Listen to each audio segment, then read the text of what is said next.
Welcome to Healing the Spirit, a space where we awaken our creativity, deepen our connections, and remember who we are through the lens of astrology, archetypes, and art making.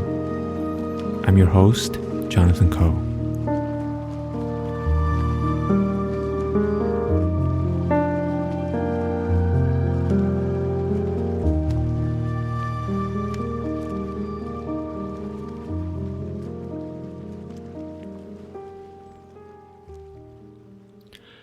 Hello everyone, welcome to Healing the Spirit. I am so excited to share this little bonus episode for you. I'm recording this on Wednesday, October 18th, and this is an episode I have wanted to record for a long time. But the timing hasn't felt right, and in my mind, I wasn't completely sure why I was guided or feeling this intuitive nudge to wait. And today, it shifted. I totally felt super ready to share about this. And this particular episode, I'm going to be talking about Mars, and I'm going to be talking about my upcoming offering, Eyes on the Edge. And I think this is kind of the right time because I've been talking with some of you who have decided to take a class. If you have signed up, thank you. I'm so excited to do this work alongside you. And also, I have been invited by a few of my friends, Martha Alter-Hines, Helen Vonderheid, and Britton LaRue, to talk about this offering. And so I feel like finally I am ready to face the microphone alone, and share a little bit more about my relationship, my contemplation with Mars, as well as a little bit about the offering. So, those of you who follow the podcast, you may know that this offering is called Eyes on the Edge, and Eyes on the Edge will begin on Tuesday, October 24th. We will meet for 8 weeks, from 7:30 to 9:30 p.m. Eastern on Tuesdays, and it's a container where for 8 weeks we will be contemplating Mars through energetic experiments, through self-inquiry, journaling practices, and through embodiment practices. And so I'm going to talk all about what all of that means. But I want to start with talking about Mars. So I want to start with sharing some passages from different astrologers that have really been separated by centuries, of distance in terms of the timeline. The first one is Vadius Valens, who is a 2nd century Hellenistic astrologer. I'm going to read you a passage about what he interprets Mars to signify, and then I'm going to read from Richard Tarnas, who is the author of Cosmos and Psyche. You may know his work. And I'm also going to be sharing the Orphic Hymn to Mars as translated by my dear friend and one of my teachers, Kristen Mathis. So I think this is a great place to start, not because astrology is solely about tradition. If you listen to my podcast, if you know my work and you understand my work, you know that's not the angle that I'm coming from. But I do think it's really helpful and it's really illuminating to look at how people have talked about certain planetary archetypes that have been around, that we've cultivated relationships with over a long period of time, right? So this first passage is from Vadius Valens. As I mentioned, he was born around the 2nd century. And so that's like a long time ago, right? And so this is what Valens wrote about Mars. Mars indicates force, wars, plunderings, screams, violence, whoring, the loss of property, banishment, exile, alienation from parents, capture, the deaths of wives, abortions, love affairs, marriages, the loss of goods, lies, vain hopes, strong armed robbery, banditry, looting, quarrels among friends, anger, fighting, verbal abuse, hatreds, lawsuits. Mars brings violent murders, slashings and bloodshed, attacks of fever, ulceration, boils, burns, chains, torture, masculinity, false oaths, wandering, embassies under difficult circumstances, actions involving fire or iron, craftwork, masonry. In addition, Mars causes commands, campaigns and leadership, infantrymen, governorships, hunting, wild game, falls from heights or from animals, weak vision, strokes. Of the body parts, Mars rules the head, the seat, the genitals. Of the internal parts, it rules the blood, the sperm ducts, the bile, the elimination of excrement, the parts in the rear, the back, and the underside. It controls the heart and the abrupt. Of materials, it rules iron, decoration of clothing because of Aries, as well as wine and beans. It is of the ninth sect, red in color and acid in taste. So that's Valence's take on Mars, which, as you can see, if you're listening to this, you might be like, why would you want to have a class on Mars? So let me go to Richard Tarnas, and you can probably feel, first of all, there's a huge time gap, right, from the 2nd century to basically Rick Tarnas wrote in the 20th century. So there's literally 1800 years of difference. And this is from one of Richard Tarnas's essays on archetypal astrology. So Rick Tarnas wrote, Mars represents the principle of energetic force. It symbolizes that part of the psyche which impels us to act, to assert ourselves, to struggle, to press forward and against, to be courageous and vigorous, to be competitive or combative. Mars is the archetypal warrior. It governs the capacity for aggressiveness, anger, and physical energy, as well as tendencies toward injury, violence, and impulsiveness. It's connected with athletic activity and also, as the polar complement to Venus, governs the yang aspect of sexuality. The Mars archetype is associated with the Greek mythic figure of Eris, the Roman Mars, the god of war. Major aspects involving Mars are indicative of how one tends to act and assert oneself in life, and how one experiences conflict and aggression. As you can see, 18 centuries later, there's a more balanced, nuanced view of Mars. So I'm going to keep going. This is actually going to go back in time because the Orphic hymns were written by the ancient Greeks. And as I mentioned, this is a translation by my dear friend and teacher, Kristen Mathis. Unbroken, strong-spirited, mega-mighty, formidable Damon. You're eager for arms, are adamantine even. A mortal slaying murderer, a stormtrooper of city walls.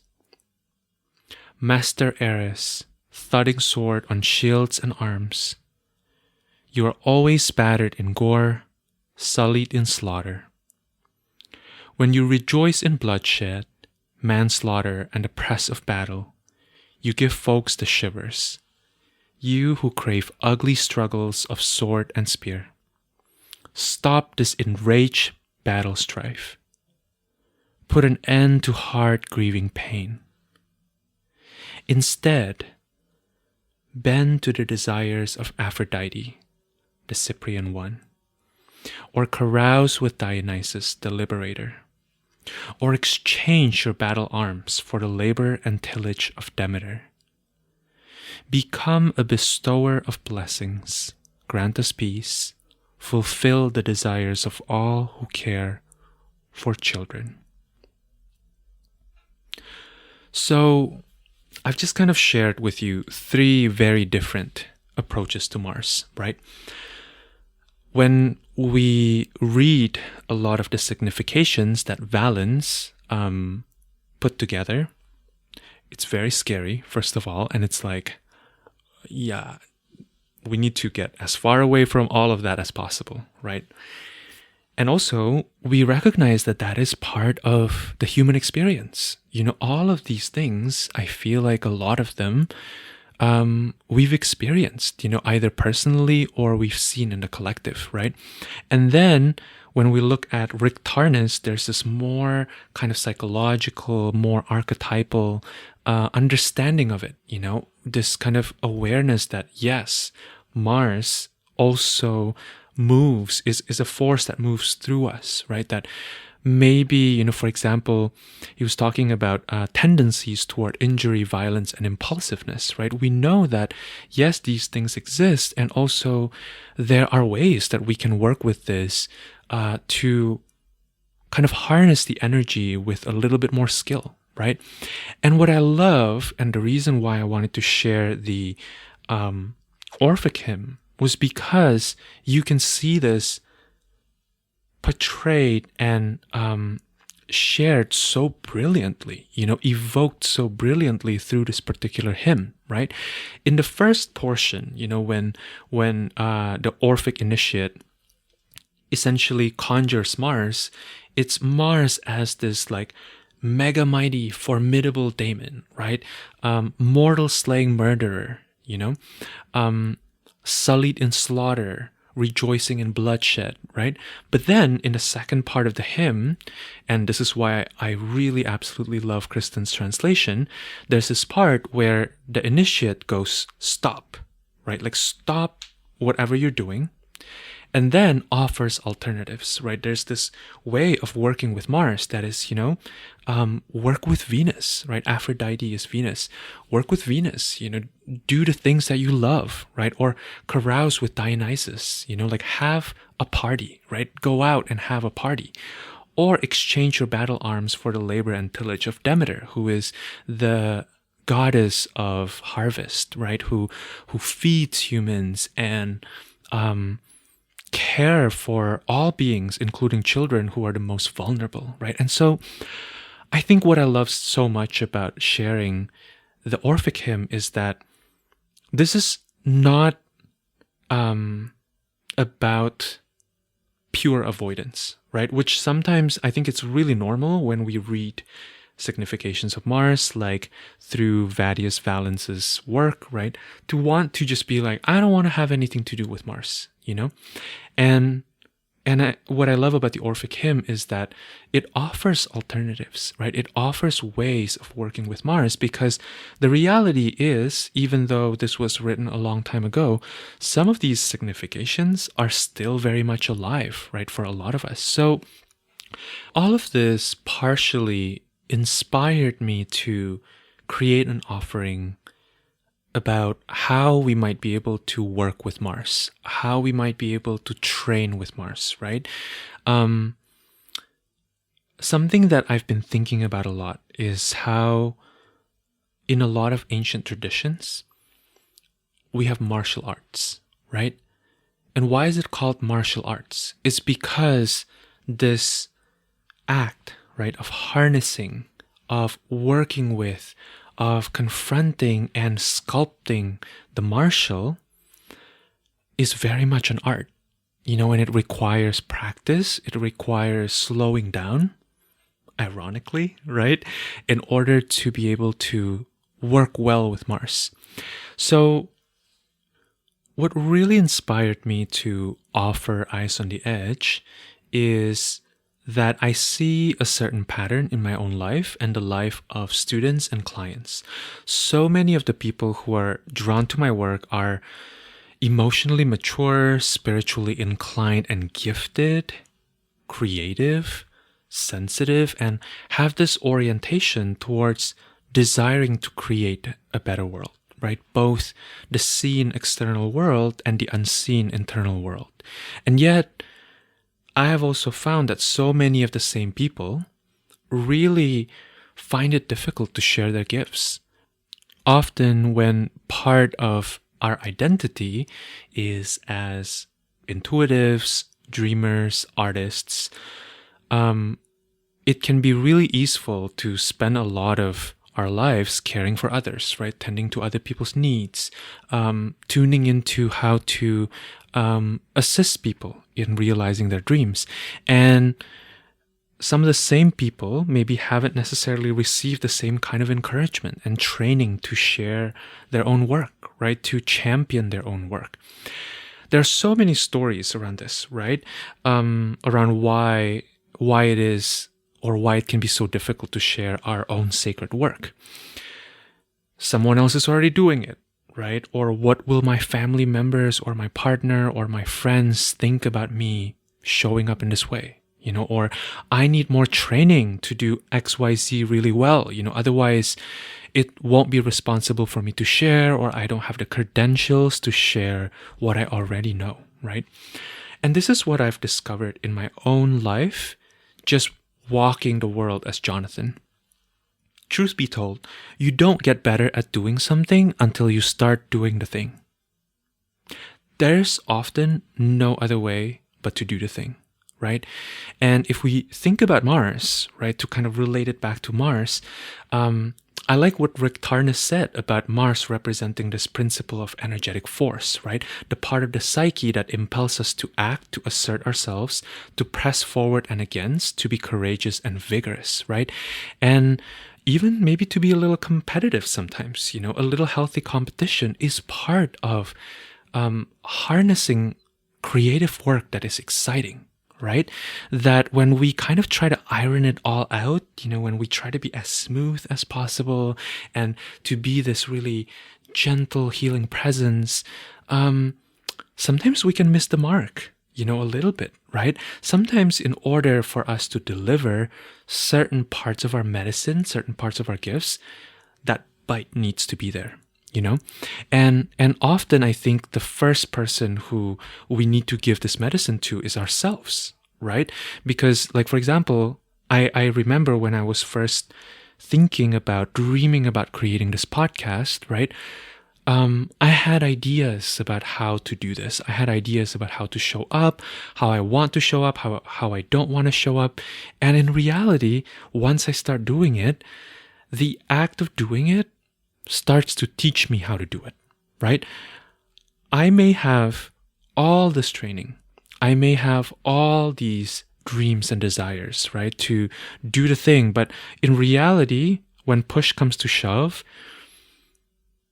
it is me, right, confronted with the path that's in front of me, needing to take the next step that really makes a difference, right? That kind of helps me become better at doing the things that I actually care about being better at. So if you're someone who wants to share your music, share your art, share your creative offering, right? You don't get better at sharing your art by making more art necessarily. In order for people to actually care about your music, your art, or your offering, oftentimes you need to be out there sharing about why this matters to you and why this should matter for other people too. Often, what I found is creation of good art or good offerings is a collaborative process, right? That there needs to be a certain level of friction, that we need to cultivate the skills around how to be with in order for us to really refine those offerings, right? To really get to a point where we're not only comfortable with our medicine, but that our gifts can be enjoyed by the world, The same goes for, let's say, teaching, right? If you want to be a good teacher, you have to put yourself out there and to increase your ability to kind of withstand embarrassing yourself in front of your students, right? You don't become better just by preparing your PowerPoint presentations for like 1,000,000 hours in your bedroom. right? You become a better teacher by actually engaging with students and allowing yourself to make mistakes, right? Or to share something that you think is so important, but then have it flop. And then to have a willingness to learn from that mistake. So why is it so hard for very talented, good-hearted, responsible people to get out there and do the thing, right? I believe there's a bit of a Marshall deficiency here. In order to break through the barrier of our own self-concepts, to break through the fear of being seen in our full authenticity, to let ourselves prepare and then imperfectly share our gifts, often one needs to get to a point where one just kind of gets over oneself, right? You need to train yourself to have that audacity, to stand up for what you believe in, to potentially make a fool out of yourself, to also sometimes do things that maybe make you seem to yourself and to your own self-concept maybe a little bit evil, And I want to pause here a little bit, right? Because I think that a lot of this has to do with our own self-perception. Creative people, intuitives, are often translators, right? We have this ability to kind of tune into the dimension that's unseen. Maybe call it the energetic field or inspiration or other people's feelings or whatever that is, right? Or the collective wave. And our system can be really overwhelmed by intense emotions because we pick up on so much, right? The truth is, putting yourself out in a way that's authentic within your relationships, within your work, within your creative endeavors, means that you kind of have to expose yourself to a lot of energy. So going back to Mars, right, it can feel really overwhelming for your system, that it can feel like going to war. And when someone doesn't have their intuitive antenna on, they can often just kind of plow through the world being like, this is what I want, this is what I see, this is what's right? And when you're used to approaching life from the perspective of honoring and holding complexity, moving with that level of force can be really hard, right? Because you're just so aware of so much more. So I think this is where working with Mars can really help. So I've shared with you Vadius Valens, I've shared with you Rictarnus, I've shared with you the Orphic Hymn, and now I want to share with you what I've learned myself about working with Mars. To me, working with Mars has a lot to do with letting yourself really confront the world, really meet your own materials, your own fears, your own assumptions about the world, your own expectations about how things should be and how you should be treated. On the one hand, working with Mars can bring up a heightened awareness of the harsh realities of life. The world can be a violent place. Systems that we live in can be really violent. Other humans can be really nasty, right?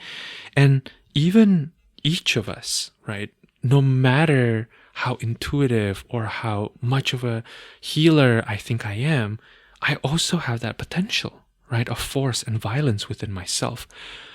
On the other hand, working with Mars in my own experience also shows us where we can use a little extra support, where actually it's really aligned for us to learn how to actively set boundaries with ourselves and with others, and to learn how to choose to be devoted to something we truly care about, right? To learn how to be with the intensity of life. Because life is quite intense, right? Let's pause for a moment to think about the experience of being alive. Basically, to be alive is to be in a movie that never stops, right? It's like standing in the middle of a river that never stops its stream. It never dries up, right? The current of life until we die, until we leave this physical body, will continue to move forward, regardless of whether you choose to engage with that current, right? To me, this is what it means to work with Mars. Working with Mars is, for me personally, something I've been engaged with since I trained to be a classical musician. I trained to be a classical pianist, right? And as a classical pianist, we have to learn these complex pieces, and then we have to get up on stage, and you only have one chance. You only have one chance, right? You only have that moment to share how you experience and how you express this piece that maybe you've been practicing for a whole year, right? There's something really martial about that moment of going up on stage, right? Being really nervous, being seen by everyone, and needing to like do the thing, that you've been doing over and over again in the practice room, right? That confrontation, that opportunity to meet life without getting the privilege of the pause button is, to me, the essence of working with Mars. In the ancient Chinese cosmology, there's this principle called qi, right? Qi is the life force energy. There is the universal qi and there's the personal qi, right? And they're related. The universal qi is the engine, the fuel that drives all of life, the whole web of life. And the personal qi is the fuel that kind of drives the aliveness of a particular person or a being or a place, right? In esoteric Taoism, it is believed that in cultivating our personal qi, we also play a role in cultivating the universal qi, right? It's similar to this principle in Western esoteric tradition of as above, so below, as below, so above, right? And so the reason why I'm bringing this out is because for a lot of us, I think the reason why it can be so hard to work with Mars is because, especially when we are people who feel a lot, we look around and we see all kinds of martial expressions in the world that are totally out of whack, right? Look at all the wars, all the oppressions, all the sufferings, right? It's quite wild for me to consider that the people running the show, the people who have a lot of power, who makes the decisions that impact all of us, are not people who are, these tender-hearted creatives, right? Who want to intentionally make the world a better place, And instead, these are the people who are just kind of running Mars unconsciously through their system, And also, it's quite wild for me to consider that all of these creatives, a lot of whom come to me in my practice or listen to this podcast, don't want to put their beautiful offerings out there, right? Resist the idea, and I'm including myself in this, resist the idea of taking up some sort of leadership role within our lives and within our communities, the web of life that we are a part of, right? To lead your own life is a really hot thing. And I don't just mean that in terms of like sexy hot, even though that's also sexy hot, but I mean that it's really intense to lead your own life, to say, I received the vision. I take on the responsibility for driving this vehicle that is my life, my body, my willpower, to get me and others that I love into that destination, right? That is really intense. So in working with Mars, we are confronted. We come face to face with this intensity, right? We get to really give ourselves permission to say, okay, I know coming into this experience that this is going to be intense, right? But I'm going to look at it. I don't know if I'll succeed or if I'll fail or what will happen to me, but I know I will learn from this experience, and through this one attempt, I will continue to build knowledge, wisdom, and experience, right? And that's why I think it's so exciting to work with Mars. So if you're listening up until this point, you may be like, okay, this kind of sounds interesting. I am intrigued, right? And maybe you're like, but what is that going to look like? What is this offering? What is this experience actually going to feel like? So I want to share a little bit about how I'm approaching this container. So my approach to this container is to really facilitate a space where each of us who are within the container can all make space in our lives to start listening to what Mars wants us to know and how Mars will move within us, right? This is not a lecture-based offering. Instead, what we're going to do is we're going to really work with our own system, with our own bodies, with our own imaginations, with our own lives, right? We'll engage with different, what I'm calling the energetic experiments. We're going to do some self-inquiry and journaling prompts, and we're going to do some movement, right? And all of it will be internally directed. What that means is that my approach to this will be through giving you all prompts and suggestions and questions that will hopefully start to awaken the martial within, right?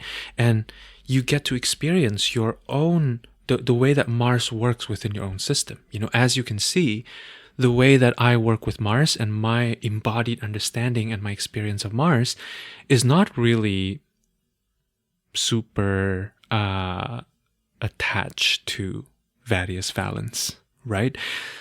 Like, there are definitely some energetic threads there, but it's quite different, because I filter my own Mars, right? My own experiences with Mars through my own natal Mars, in my birth chart, and also just like my experience with like martial principles in this lifetime, right? Informed by my own lineage, my own upbringing, my own personality, right? And so that's what I'm really wanting to bring out from everybody who is interested in participating in this offering. I myself have been engaged in these practices, right, of energy work, thought work. I have an Akashic practice. I do movement for a number of years. I study with various mentors, different modalities, and I've had different trainings, in different containers, right? And so the role that I play here is as a facilitator, to create structure and to provide an energetic space where that knowing within you can come forward, right? How you experience Mars, as I mentioned, won't be the same as how I experience Mars, or how other people in the container will experience Mars. And what I think is so exciting about constellating a group of humans together rather than just doing it on our own is that we get to have this experience where other people's shares can maybe catalyze certain knowing within us, or sometimes a discussion can happen, right? And it can help us get to a place we wouldn't necessarily access on our own. At the same time, the focus of these exercises, these guided meditation, and these embodiment practices will be, again, on assisting you in really getting to know your own system, right? I'm really excited to share this approach because when it comes to cultivating devotional praxis with archetypal forces like Mars, right, what I've learned is that all of us need to create our own practices, right? We have different goals, we have different temperaments, we have different birth charts, and we live in different places, and so the way that we have different webs of relationships that hold us, right?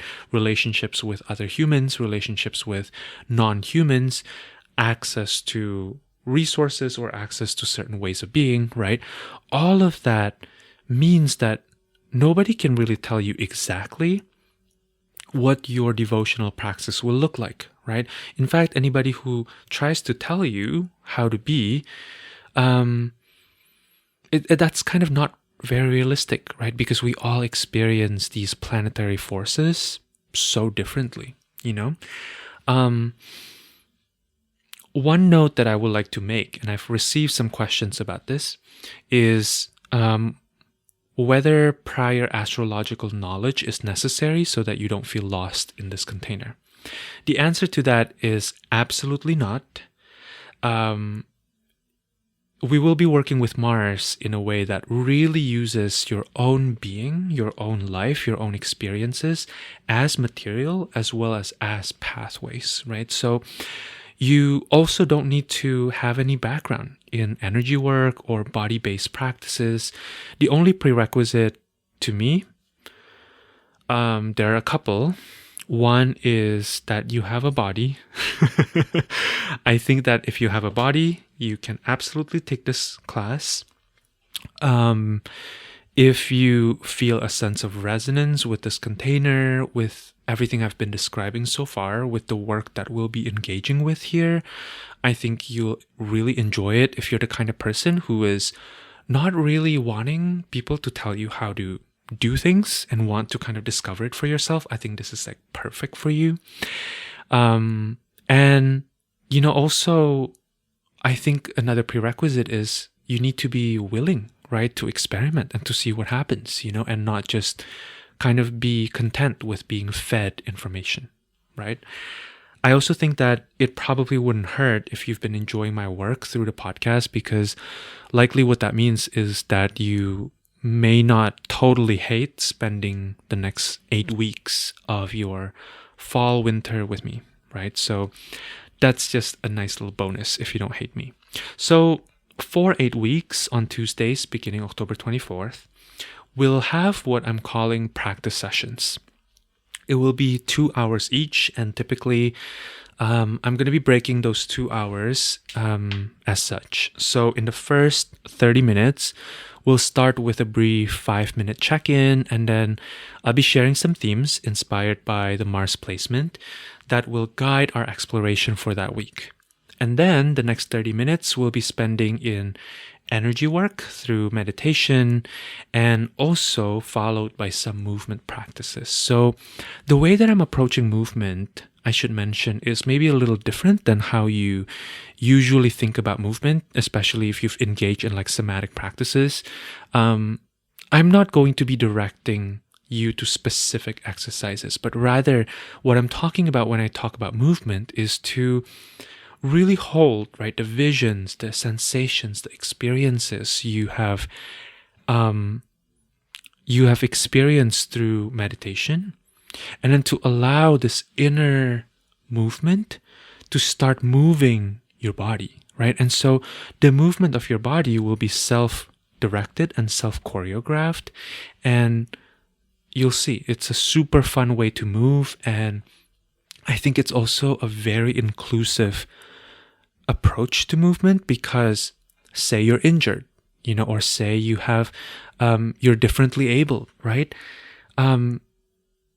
You can move in whatever ways feel accessible to you at that moment.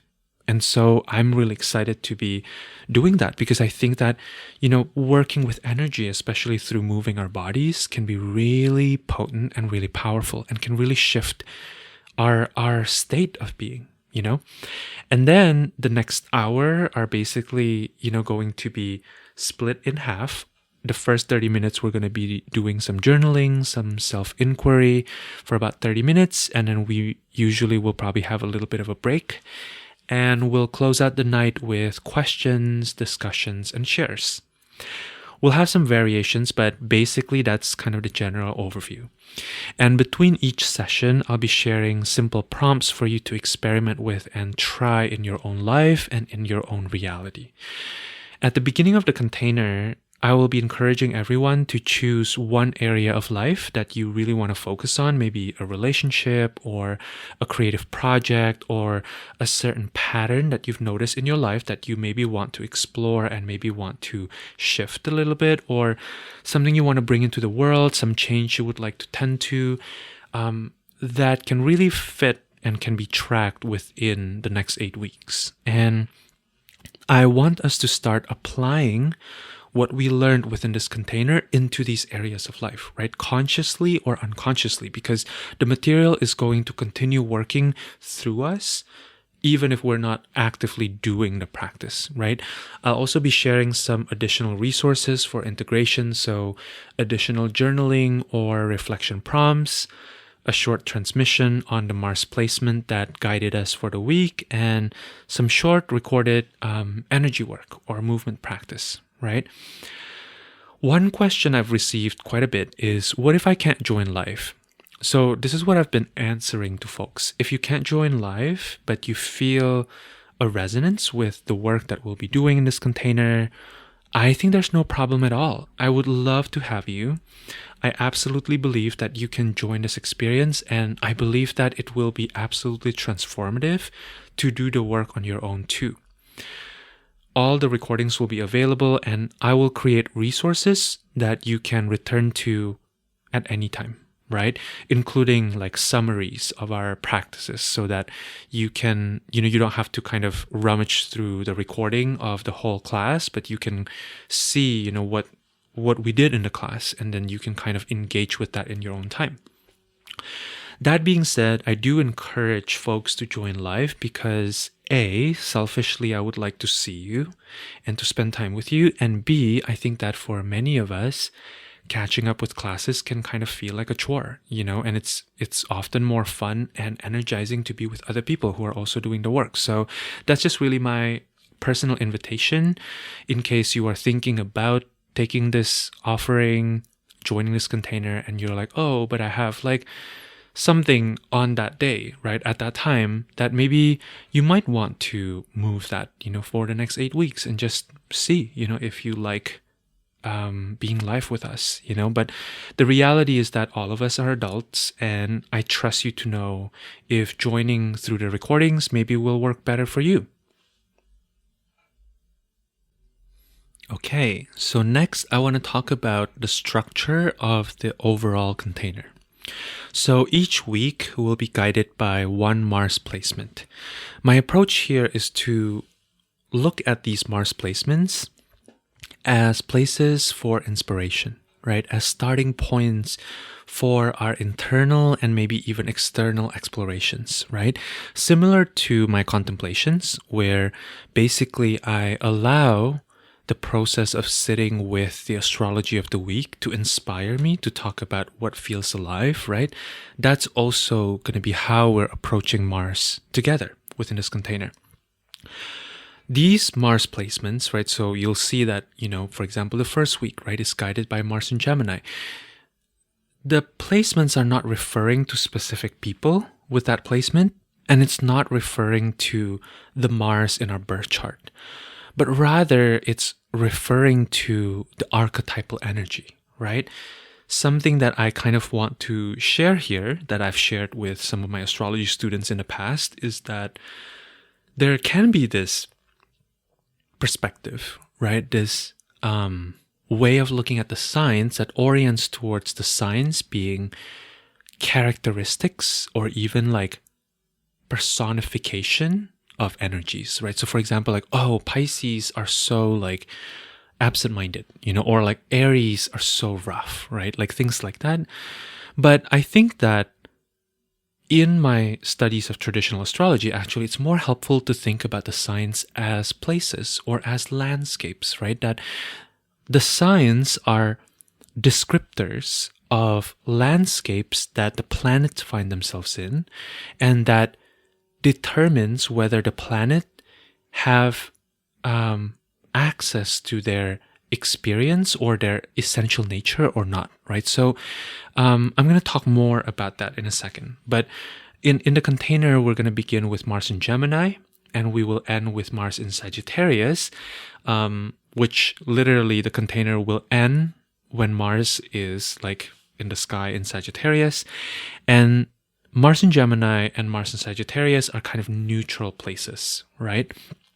In between, we will explore Mars in their place of domicile, their place of exaltation, their place of fall, and their place of detriment. So these places, domicile, exaltation, fall, and detriment, are really places where I believe Mars is most highlighted, and in some ways, they're also most activating and most inspiring for us in terms of building a devotional praxis with Mars, because Mars will be prominent in these placements, right? A small note I want to make here is, even though we don't talk about Mars in Virgo, Pisces, Aquarius, or Leo, anybody who has these placements, I believe you will absolutely get so much out of this experience too, because we're going to be working with Mars as Mars is emerging, in the moment, right? So it's not really exclusive to people who have Mars in these placements. So I want to do a quick tour of the sequence of the practice sessions, and therefore the kind of journey that we're going to be taking, right? So we begin the first week with Mars in Gemini. And to me, the gift, the medicine of Mars in Gemini is curiosity, right? And so what we're going to be doing in the first week is we're going to be setting the container. We're going to talk about, some invitations I have about how we can approach it together as individuals, as well as people who are in a group together. And we're going to start with some very simple practices that are oriented towards naming our experiences, right?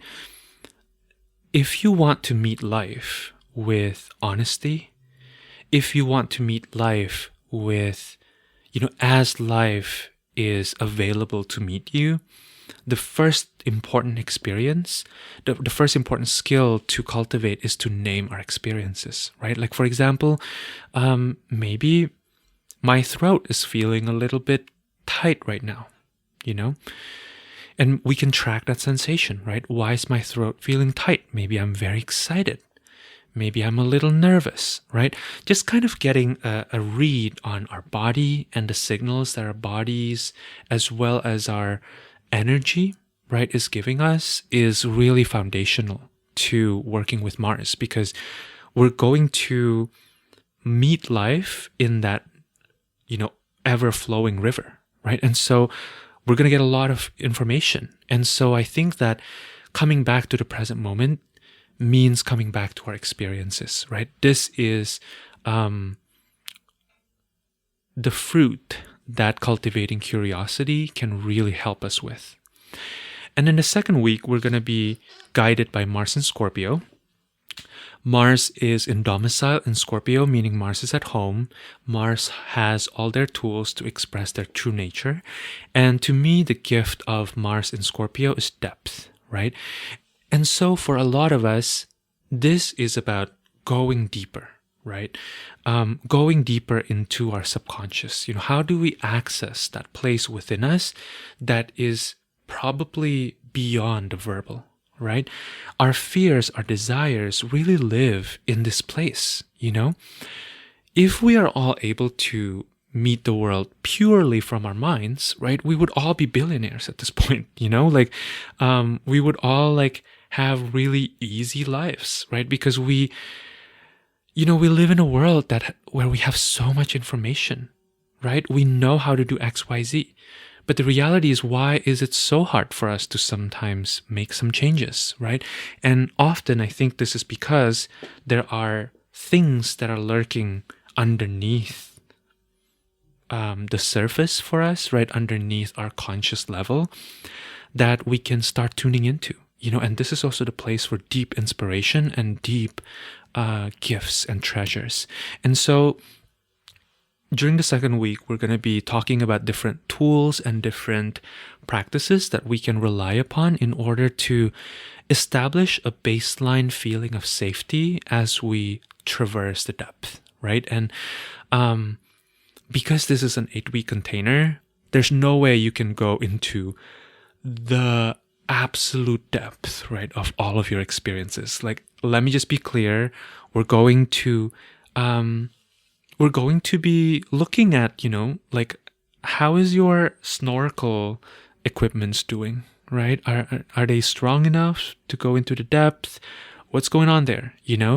This is really kind of priming us, right, for cultivating skills for the depth. But yeah, it's limited time. And one thing I will say too is that when it comes to working with the depth, we don't have to go all the way into the deepest of the depths in order to get something really valuable, right? We can kind of titrate the experience. And so this is part of what we're going to be discussing about. And then the next week is Mars in Aries, which to me, Mars in Aries, which also is in its home, right? Mars is at home in Aries. The gift of Mars in Aries is audacity. So here we're going to be, working with what are some of the impulses we have in the present moment, right? What are some of our instincts, How can we work with what's here right now, what happens on the fly, right? How can we take the opportunity to maybe engage with life for literally that split second, right? That can feel really overwhelming, but it's also really exciting, And I think that part of what we're going to be exploring here too is the graciousness of being alive, right? Like you can just try again and again and again. And, as long as you resource yourself and you know how to resource yourself, there can be something so exciting, about setting a low expectation and then just like trying things out, Okay. So the next week, the fourth week is Mars in Capricorn, and the gift of Mars in Capricorn is strategy. So this is Mars in their place of exaltation, right? I personally have Mars in Capricorn. My Mars is exalted, very close to its exaltation degree. And this is where Mars has a lot of influence. This is where Mars is an honored guest, that maybe Mars can get some things done simply through the respect, right, that Mars is given in this particular terrain. And to me, this week is going to be about aligning with divine will, right? And I know that's kind of a big statement, right? But what I mean here is that all of us, I believe, are born with a certain kind of internal blueprint or template that actually wants to be built out through our lives, right? And in order for us to cultivate, to build out the lives that we want, we need stamina. We need to align our will. We need to know how to strategize when something we tried didn't work, right? That to me is strength. Strength is about how do I strategize, right? How do I make sure I'm not burning myself out, which, the previous week, right, when we talk about Mars in Aries can easily burn themselves out, right? But Mars in Capricorn understands that structures can be really helpful because structures can create this experience of flow and ease, right? And when there's flow and ease, our willpower can move with greater ease. There's greater alignment, right? And greater kind of activation. And then in the fifth week, we're going to be talking about Mars in Cancer. And to me, the gift of Mars in Cancer is intuition. So this is where Mars is fallen, right? Mars has a lot of potential in Cancer, but there may be a mismatch in terms of its gifts and how the gifts are received or perceived by the environment, right? In other words, this is a place where Mars is prone to be misunderstood. And so, Mars in Cancer teaches us how to protect the sacred, right? Our intuitive sense often kind of point us towards deeper truths, and there are things in our lives that we just kind of need to protect, and often I think what can be difficult is how do we discern, right, this quiet voice of intuition from the external world and from past trauma. And so some level of protection needs to be built, right? And so we're going to be exploring that during that week. And then the next week, the sixth week, we're going to be talking about Mars in Libra, which to me is so exciting. The gift of Mars in Libra that came forward when I was thinking about this class is alchemy.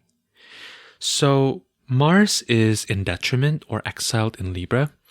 And what that means is that Mars's nature is kind of antithetical or unproductive to the temperature, the flavor, the vibe of Libra as a sign, as a landscape, right? And so To me, Mars in Libra is about being in right relationship. And part of being in right relationship is actually to use the compass of pleasure, right? I think for a lot of us, when we think about pleasure, there can be a lot of shame, there can be a lot of restrictions, there can be a lot of confusions about what pleasure even is, because we're not really taught how to prioritize pleasure. We're not really taught the skills necessary to understand genuine pleasure as opposed to addiction, right? We're so used to being so overwhelmed within our culture that sometimes like the pleasure of eating an apple, is so lost on us, right? But to me, in working with Mars in Libra, we get to see how pleasure is actually such an important part of experiencing the fullness of our human experience. And when we orient towards pleasure, right, when we prioritize the pursuit of pleasure, especially when the world feels like it's falling apart, we might be really surprised by what we ended up achieving. So that's the exploration for the 6th week. For the 7th week, we're going to be talking about Mars in Taurus. Again, Mars in Taurus is in detriment, right? Taurus is kind of this slow-moving, steady landscape, right? That has its like serenity and has its fixedness. And to me, working with Mars in Taurus has to do with coming back to our nature, right? Moving at the pace of Earth. We all live within a body. How do we treat ourselves as Earth and the Earth as us, right? And to me, when we integrate Mars through this perspective, it becomes this really nourishing energy, right? That we can really kind of collaborate with the Earth to determine how to give birth to our creative inklings and desires, right? Finally, the last week is Mars in Sagittarius, and this one is super exciting. To me, Mars in Sagittarius is about possibilities, and so this is going to be a slightly different week, just like the first week is slightly different. We're going to be working with sharing our practices, actually. We're going to share stories. We're going to celebrate what we've learned and the transformations that we've moved through within this short period of time. And we're going to be moving together. We're going to be making this fun. I will share some really light practices, and we're going to really kind of wrap up the container and the whole experience with, making sense and creating stories around what it is that we've learned. So, I wonder how that feels for you. I wonder if that feels exciting. I wonder if that feels like a resonant journey that you would want to take with me. In the last few moments we have here together, I just kind of want to share a little bit about how this offering came to me. So really, the idea or the title Eyes on the Edge was actually something I received from ChatGPT. Ha ha ha. And I just remember, so I was looking up like how to name my first novel or something like that, the title of my first novel. And I was giving it all these prompts, and I was thinking about specifically a particular experience in my life that I'm like, oh, maybe I'll try something new. I'll do something really audacious. And Eyes on the Edge came up, and it just really resonated with me because the visual that I'm getting is like this character, who is looking at the edge of the cliff and trying to decide, whether to jump or not, right? And so I kind of have been holding this title. I don't really know exactly how it's going to develop, but Mars really started calling to me because I was thinking about creating an offering. I knew I wanted it to be very experiential, Like I knew that I want to approach the container from this place of like, ooh, this is let's do something where everybody gets to do their own thing, basically. Within like a pretty set and delineated structure, right? Not like absolute chaos. We're not doing absolute chaos. I don't like chaos either. This is going to be like a pretty controlled experiment, right? Of like, if I give you this prompt, what comes up for you and how do you work through this, right? And everyone's going to be kind of in their own space, exploring their own materials, And what feels relevant to share is that right before this offering kind of dropped into my field, I was moving through a lot of ancestral healing. I was really like thinking about the practices of my ancestors, getting really curious about like the culture of my ancestors. And I found a teacher who really resonated with me, who taught Qigong, which is a lot of my ancestors from ancient times comes from China. And although I grew up in Indonesia, they're from China. And so I was getting into this practice of Qigong and really thinking and contemplating a lot about martial arts, this idea of like training our Mars, right? And like I mentioned, it really kind of brought up a lot of my past, and my training as a performer. And I was like, oh, this is really interesting because I never really thought that the first offering that I will be facilitating, at least on a human level, by myself would be about Mars, And I was like, oh yeah, but I have been training with Mars for decades at this point, because being a performer, when you get up on stage, you only have one chance, right? Most of the time. And something I will say is that working with Mars has been really profound because in sharing this offering since I announced it until now, Mars has really initiated me. Those of you who are teachers or who create containers for other people to learn about life through astrology or through any other modalities may know this, right? That the material starts working in your life if you are about to teach it. I think this is one of the things that can be so exciting and also so activating about taking up teaching and sharing an offering, because the frequency of that offering will start to really work you, right? And it's helping me understand that I carry a lot of pain that I wasn't seeing around being a child with a lot of energy.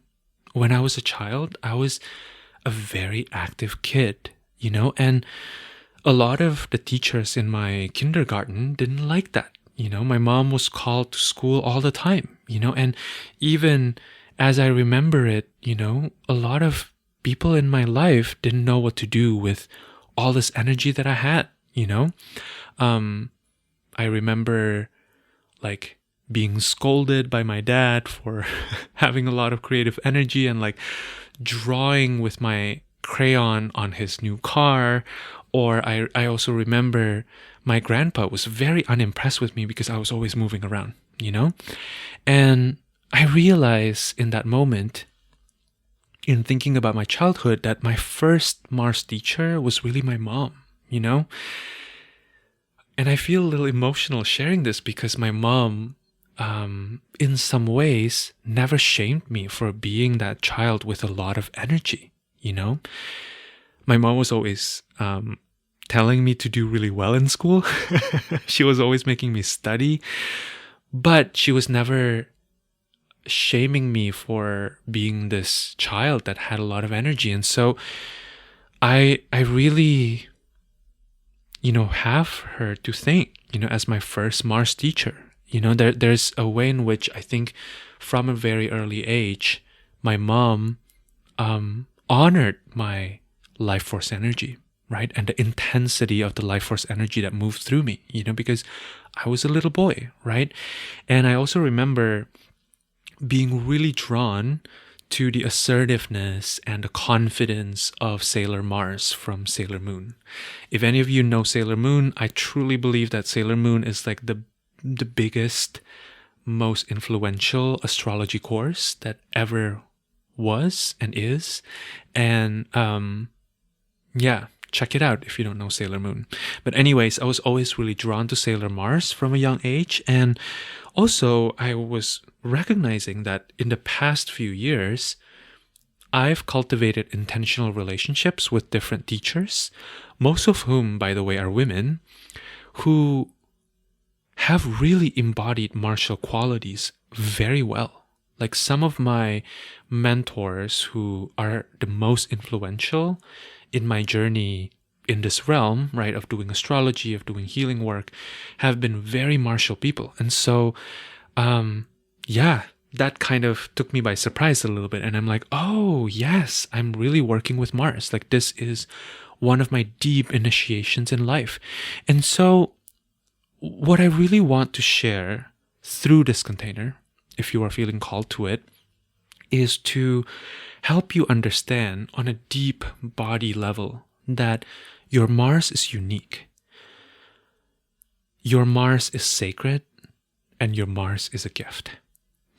The way that you Mars, the way that you move your life force energy, right? The way you express it, the way the projects, the relationships that you pour that life force energy into is going to be so unique to you, you know? And there's a lot of projections about Mars, right? There's a lot of assumptions that we have about Mars, and I think that can sometimes work against our favor when it comes to really embracing how we want to do Mars, because the way you Mars, as I mentioned earlier, is going to be so different than the way I do Mars, right? And so who am I to tell you how to Mars? You know, you need to figure out your own Mars by yourself, right?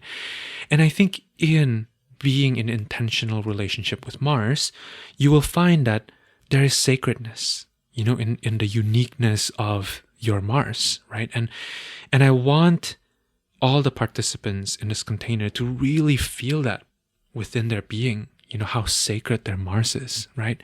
And finally, and I think this is probably the most obvious, but it's also really hard to come into terms with, is that your Mars is a gift. You know, there may have been a lot of experiences that you've had, certainly I've had, you know, in my own life, where when I Mars, right, I have to tend to the shame that comes afterwards, or the fear that comes afterwards, like right away. When I'm assertive with my life force, often it creates a ripple in the collective, right? It creates a ripple in my relational dynamics. And knowing that you can hold yourself through that and maybe even work with other people around that in a way that feels relational, that feels not destructive, I think is such a deep gift, right?